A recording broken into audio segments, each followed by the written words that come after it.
क्या तुम्हें पता नहीं है हम दोनों चुड़ैल कितने खतरनाक दिखते हैं, फिर भी तुम्हें डर नहीं लगता गांव है? में एक रहस्यमय जंगल के किनारे एक भूतिया हवेली थी। वहां रहने वाली चुड़ैल का नाम भयंकर लिली था। लेकिन इस चुड़ैल का स्वरूप किसी ने कभी नहीं देखा था। लोग केवल उसकी भयंकर आवाज सुनते थे। एक दिन गांव में एक युवक आया, विजय, जो बहुत ज्ञानी था। उसने सुना था कि हवेली में बड़ा राज छुपा है। वह नक्काशी के अनुसार हवेली की ओर बढ़ा। हर कदम पर हवेली का राज और उसके आसपास के वातावरण में अजीब सी आवाज गूंज रही थी। जब हवेली के द्वार पर जैसे ही पहुंचा, एक अजीब सा शकल वाला तांत्रिक ने उसे रोक लिया। विजय से कहने लगा, क्या तुम्हें पता नहीं है कि इस हवेली में कोई भूलकर भी कदम नहीं रखता है? इस हवेली के अंदर जितने लोग गए वापस लौटकर एक भी नहीं आया। विजय ने उस तांत्रिक से कहा, भले ही इस हवेली के अंदर से आज तक कोई वापस नहीं लौटा, पर मैं वापस लौट कर आऊंगा और इस हवेली का असल रहस्य पूरे गांव वालों को बताऊंगा। इस हवेली का रहस्यमय राज्य क्या था? तांत्रिक ने विजय से कहा।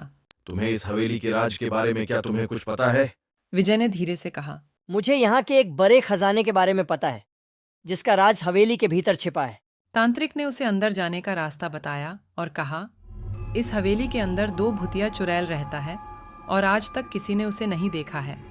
उसकी आवाज़ें बहुत भयंकर सुनाई देती हैं। संभल कर जाना।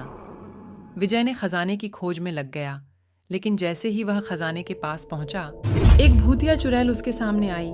तुमने मेरे राज को खोजा है।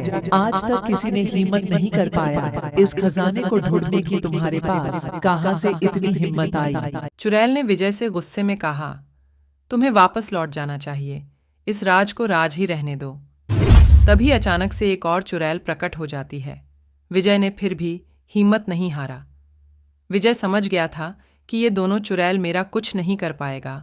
तभी दूसरी वाली चुड़ैल कहती हैं, क्या तुम्हें पता नहीं है हम दोनों चुड़ैल कितने खतरनाक दिखते हैं, फिर भी तुम्हें डर नहीं लगता है? डर के आगे जिद होती है और मैं कभी डरता नहीं हूँ, इसलिए हमेशा मेरी जिद होती है। चुड़ैल समझ जाती हैं कि आज इस हवेली का राज खुल जाएगी और हम दोनों का कहानी खत्म हो जाएगी। विजय ने एक मंत्र उच्चार किया और चुड़ैल के ऊपर फेंक दिया। तभी दोनों चुड़ैल अचानक से गायब हो जाती हैं और विजय खजाने को खोजने लगता है। काफी देर ढूंढने के बाद विजय को एक खजाना मिल जाता है और उस हवेली से बाहर निकलता है और अपने घर चला आता है। हवेली में खजाने ढूंढने से विजय थका हुआ महसूस करता है और बेड पर सो जाता है। जैसे ही सुबह होती है, विजय उस खजाने को लेकर गांव वालों के पास पहुंचता है।